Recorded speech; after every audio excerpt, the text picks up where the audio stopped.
নমস্কার বন্ধুরা, বাংলাদেশি ব্লগার তৃপ্তি চ্যানেলে আমি তৃপ্তি সবাইকে ওয়েলকাম করছি নতুন একটি ভিডিও দেখার জন্য। আই হোপ সবাই ভালো আছেন, সুস্থ আছেন। আজকের ভিডিওতে একদম জিরো বাজেটে মশলার জারগুলো একদম নতুন একটি লুক দিয়েছি, আর সেই সঙ্গে কিচেনটা চেষ্টা করেছি সুন্দর করে নতুনভাবে সাজিয়ে নেওয়ার। এছাড়াও আজকের ভিডিওতে আমার মিষ্টি মিষ্টি দিদিভাই এবং আপুদের মিষ্টি মিষ্টি কমেন্ট পড়ব। আশা রাখছি পুরো ভিডিও জুড়ে আপনারা আমার সঙ্গেই থাকবেন। কিছুদিন আগে নতুন টপে যে গাছগুলো লাগিয়েছিলাম সেগুলো দিয়েই কিন্তু আমার বারান্দার এই গ্রিলটা সাজিয়ে নিয়েছি। দেখতে কিন্তু বেশ ভালো লাগছে আমার কাছে। আপনাদের কাছে কেমন লাগছে জানাবেন। এই যে পতুলিকা গাছটা, এটা যেভাবে যেখানেই আপনি জাস্ট একটু মাটির মধ্যে ডাল ভেঙে রেখে দিলে এত দ্রুত বাড়ে, কি বলবো। আমার দেখা সমস্ত গাছের মধ্যে এই পতুলিকা গাছটা সব থেকে ভালো, কেননা এর কোনো যত্নই করতে হয় না, যে কোনোভাবে যেখানেই হোক লাগিয়ে রাখলেই কিন্তু হয়ে যায়। এছাড়াও মানি প্লান্ট এবং আদার্স গাছগুলো লাগিয়ে নিয়েছি। আপনারা অনেকে আছেন আমার মতো গাছ লাগাতে, গাছ দিয়ে ঘর সাজাতে পছন্দ করেন। তাদের কাছে আশা রাখছি আজকের ভিডিওটি ভালো লেগেছে। আর সেখান থেকেই সবার কাছে রিকোয়েস্ট, এখন পর্যন্ত যারা ভিডিও দেখছেন একটা লাইক করতে ভুলে গেছেন, তারা অবশ্যই ভিডিওটি লাইক করে কন্টিনিউ করবেন।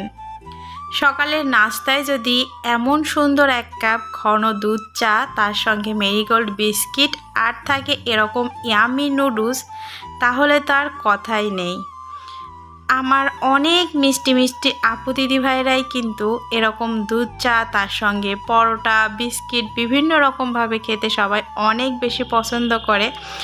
আর এরকম দুধ চা দেখলে না আমার মাথা ঠিক থাকে না, সেখানে আমি ডায়েট করব কি। একদিন ডায়েটের খাবার ঠিকঠাকভাবে খাই তো অন্যদিন আসলে আপনারা জানেন, আগের ভিডিওতেও বলেছিলাম যে আমি আসলে চিনি ছাড়া চা খেতে পারি না, খুব বেশি দিই না, অল্প হলেও কিন্তু দিই। তো যাই হোক, সকালের নাস্তাটা খুব ভালোভাবে শেষ করে শরীরে এনার্জি নিয়ে লেগে পড়লাম সংসারের কাজে। তো সামনে পূজাকে ঘিরে কিন্তু ক্লিনিংয়ের কাজ প্রতিদিনই কিছু না কিছু চলছেই বাড়িতে। তো পর্দাগুলো খুলে তারপর উষ্ণ গরম জলে পর্দাগুলো ভিজিয়ে রেখেছিলাম। তো আমার যে হেল্পিং হ্যান্ড আছে ও আর কি পর্দাগুলো কেচে রোদ্রে মেলে দিয়েছিল। তো কাচতে দেরি হয়ে যাওয়ার কারণে পর্দাগুলো শুকিয়েছিল না। তো পরের দিন আবার এই যে সকালবেলা পর্দাগুলো কিন্তু আমি মেলে দিচ্ছি। আর ভিডিওর এই পর্যায়ে আপনাদের সঙ্গে আমার একটি মিষ্টি দিদিভাইয়ের কমেন্টটা শেয়ার করতে চাই। তো আমার গত ভিডিওতে চার্মিং বি চ্যানেল থেকে আমার মিষ্টি দিদিভাই আমাকে কমেন্ট করেছিলেন যে আমি শুধু ভেবে অবাক হই দিদিভাই, তুমি 3টা বাচ্চা, স্বামী, সংসার সব কিছু মিলিয়ে কিভাবে সামলাও এবং মানে রেগুলার ভিডিও দিয়ে যাও। আসলে আমি ভেবেই পাই না, আর আমার একটা স্বামী নিয়েই আমি পেরে উঠি না। তো দিদিভাইয়ের কমেন্টটা পড়ে না আমার খুব হাসি পাচ্ছিল যে একটা স্বামী নিয়েই পেরে উঠি না, আসলে স্বামী তো একটাই হয়। তো যাই হোক, দিদিভাই বোঝাতে চেয়েছে যে বাচ্চা কাচ্চা নেই, শুধুমাত্র স্বামী সংসার, এটা নিয়েই পেরে উঠি না। এই যাই হোক, তো ঈশ্বরের কৃপা আর পরিশ্রম, আর সেখানে আপনাদের এত সুন্দর ভালোবাসা পেয়ে আসলে হাজার কষ্টের মাঝেও কিন্তু আমি 2 দিন পর চেষ্টা করি নতুন একটি ভিডিও আপনাদের সামনে আনার জন্য। তো আপনারা আমার পাশে থাকবেন, আশা করছি পরবর্তীতে আপনাদের সঙ্গে আমি আরও ভালো ভালো ভিডিও শেয়ার করব এবং সামনের দিকে এগিয়ে যাব। তো ভিডিও সম্পর্কে তো এখানে একটু বলে রাখি। তো আমার কিচেনে যে মশলার জারগুলো ছিল সেগুলো তো আগের ভিডিওতেই আপনারা দেখতে পেয়েছিলেন, পুরোটা একদম ডিপ ক্লিন করা হয়েছিল। তো যেগুলো আর কি রিফিল করার দরকার সেগুলো রিফিল করে নিচ্ছি। আর এর গায়ে না আমি লেভেল দিতে চাচ্ছি, কেননা বিশেষ করে যে গুঁড়া মশলাগুলো হয় সেগুলো কিন্তু একই রকম হয়, অনেক সময় মানে ভুলে যায়। আবার বাচ্চারাও অনেক সময় চা, চিনি এটা ওটা মানে বানায়। তো ভাবলাম যে একটু লেভেল তৈরি করি, আর এর জন্য আমার বড় মেয়েটা ক্যাথি কিন্তু খুব সুন্দর করে আমাকে লেবেল লিখে দিয়েছিল। তো সেটাই আর কি আমি এখন যে মশলার কৌটা তার গায়ে লাগিয়ে নিচ্ছি। এতে করে না দুইটা জিনিস হয়েছে, একটা হচ্ছে আমার অনেক সুবিধা হয়েছে যে কোনটা কি সহজে পাওয়ার জন্য, এবং আর একটা জিনিস হয়েছে বোতলগুলো খালি খালি যখন ছিল তখন না একটা মানে ল্যাংটা ল্যাংটা একটা ভাব লাগছিল, যার কারণে এটা লাগানোর পর না এর যে এত সৌন্দর্য বেড়ে গেছে আমি আসলে ভাবতেই পারিনি। মানুষ যেমন জামা পরলে তার সৌন্দর্যটা একটু বেশি ফুটে ওঠে, তো আমার এই মশলার জারের অবস্থাটাও কিন্তু ঠিক তেমনই হয়েছে। ওদেরকে একটু সুন্দর করে জামা পরিয়ে দেওয়াতে এদের সৌন্দর্য আরও ফুটে উঠেছে। তো জানি না আপনাদের কাছে কেমন লাগছে বা লেগেছে, কমেন্টে জানালে বুঝবো। আসলে অনলাইনে হোক বা অফলাইনে কিন্তু এগুলো অনেক টাকা দিয়ে লেবেলগুলো কিনে তারপর অনেকে লাগায়। তো আমি আসলে মনে করলাম যে জাস্ট কাগজে এই সাইন পেন দিয়ে এভাবে করে দেখি কেমন হয়, বেশ ভালোই লাগছে কিন্তু। তো জিরো বাজেটে কিচেন অর্গানাইজেশনের এই আইডিয়াটা আপনাদের কাছে কেমন লেগেছে জানাবেন।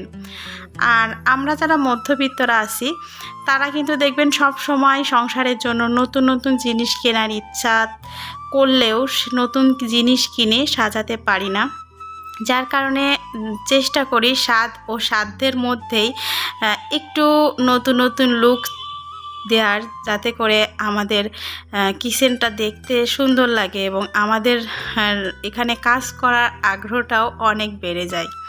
জানি না আপনারা আমার সঙ্গে একমত কিনা।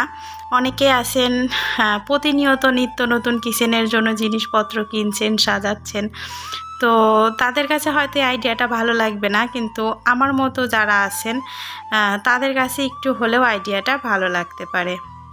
তো যাই হোক, এখন আমি এই যে বয়ামগুলো এই র্যাকটাও মেজে দিয়েছিলাম, এখানে গুছিয়ে নিতে নিতে আরও কিছু কমেন্ট পড়তে চাই।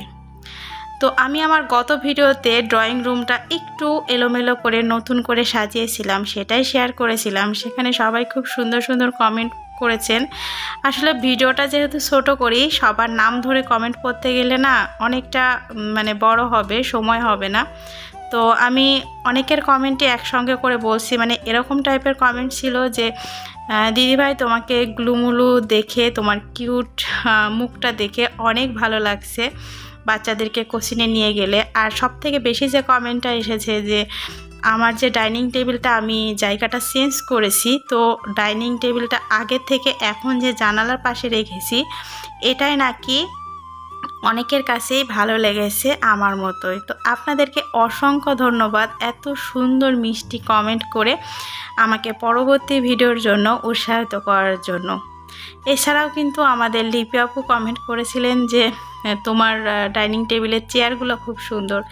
আসলে কারোর কাছে চেয়ার ভালো লাগে, কারোর কাছে টেবিল, এক একজনের কাছে এক একটা ভালো লাগে। সেটাই আপনারা যখন আমাকে কমেন্টে জানান না, আমার না অনেক ভালো লাগে, বিশ্বাস করেন।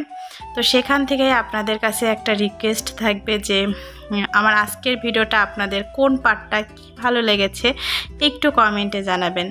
তো কিচেনটা জিরো বাজেটে কিন্তু খুব সুন্দর অর্গানাইজ করে নিয়েছে আপনাদেরকে সাথে নিয়ে। আর এখন একটু ফ্রিজে তাল ছিল, সেটা দিয়ে বড়া করে নিয়েছি, আর একটু ডিম আর পাউরুটি নিয়ে এসেছিলো, সেটাই গুছিয়ে নিচ্ছি। ধন্যবাদ এতক্ষণ ভিডিওটি দেখার জন্য।